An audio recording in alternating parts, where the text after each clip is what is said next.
A rare sight in Nigeria, a lesbian couple out, proud, and in public.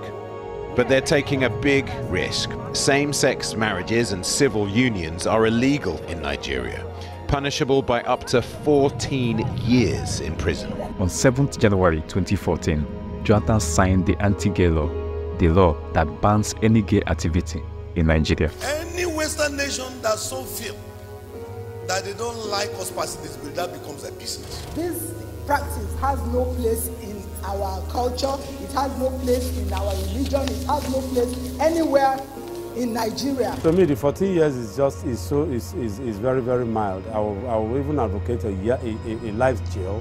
Or such people should even be tried for murder because they want to bring to an end the existence of humanity. Although it was welcomed by many in Nigeria, but the United States would not take it anymore. Today I want to speak directly to you, the people of Nigeria.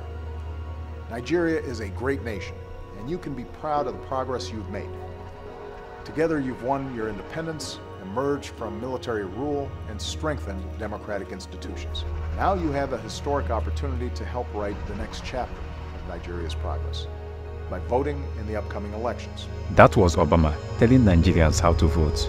Obama made this statement in 2014, even when he knew that Jonathan was going for a second term, but he had already written Jonathan off and advised Nigerians to write the next chapter, meaning that Jonathan's chapter was over. The level of interference by Obama's government was very overwhelming.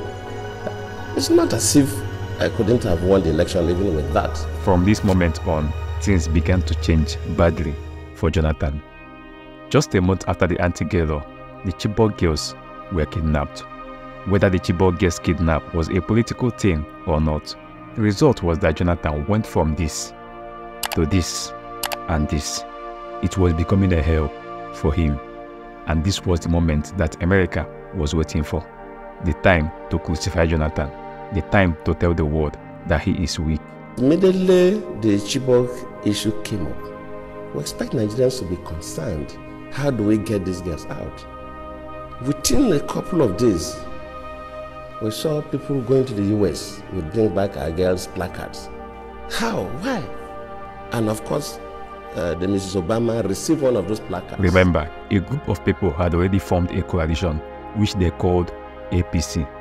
Their only plan was to remove Jonathan from office, and Obama wanted to remove Jonathan too. That was how the two forces formed against Jonathan. They became a match made in heaven or hell, depending on what you think.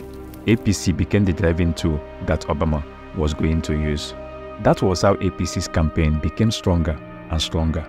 There were even some reports that David Axelrod, Obama's political analyst, who is best known for using propaganda to market his candidate, was the man behind APC's propaganda against Jonathan. They have hired people from all over the world, and those of you in the social media telling all kinds of lies. Yes, they hired people from all around the world. They did it so well that even most members of Jonathan's party joined APC.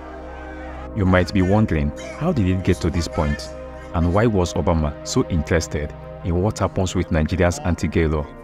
It was because gay rights has always been a big part of Obama's campaign. I believe that gay couples deserve the same legal rights as every other couple in this country.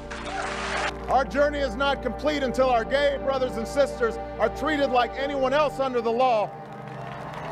For if we are truly created equal... It's a victory for gay and lesbian couples who have fought so long for their basic civil rights. Obama is the first American president to support same-sex marriage, and he wanted to make the whole countries of the world do the same, so that it will look like a normal thing and become globally accepted in the name of human rights.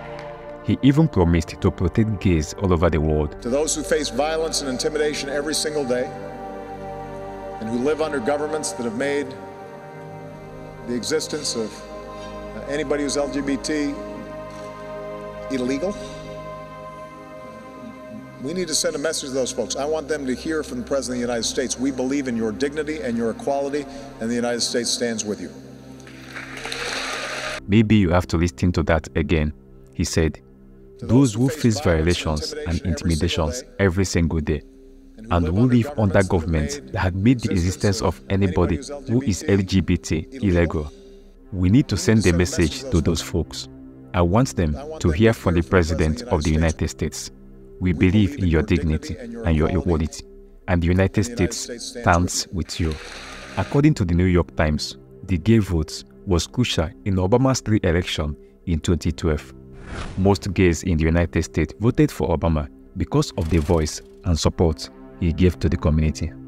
And CNN also reported that the LGBT community not only made the difference in 2012 by trooping out to vote for Obama, they were also his top donors.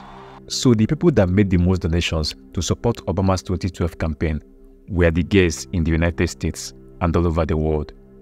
So when Jonathan signed this anti-gay law, he touched the bad side of Obama. The level of interference by the Obama's government was very overwhelming. If a foreign country, or an African country, or even America or any other country interferes with our own elections, we should mention it. The next thing that happened was that Obama indirectly stopped recognizing Jonathan as president. He even sent the then United States Secretary of State, John Kerry, to Nigeria on the eve of the election, which many saw as an improper move because John Kerry, as an official of the American government, flew down to Nigeria less than 2 months to the election, met shortly with Jonathan, and went to have a private meeting with Buhari. Even though Buhari was not a government official as at then, but was just an opposition candidate. An American official coming to Nigeria to meet an opposition candidate 2 months to the election, that tells you something. Sending that person to Nigeria at the eve of election, after Obama even issued a statement directing Nigerians to vote for the next chapter, that tells you something. And we should not sweep this things under the carpet. Aside all this, there were even some reports that 12 northern governors were invited to the United States for a private meeting in the White House. All these events leading to the election made it obvious that Jonathan's days as president was over.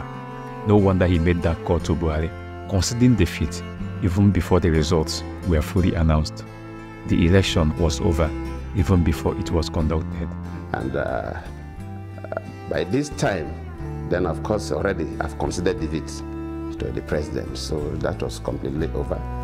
And I knew why I considered defeat, because I was more interested in the country than myself, which I advised every politician, more interested in the country than themselves.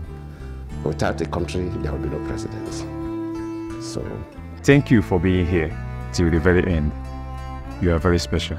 Don't forget to subscribe and like this video. Tell me what you think in the comment section.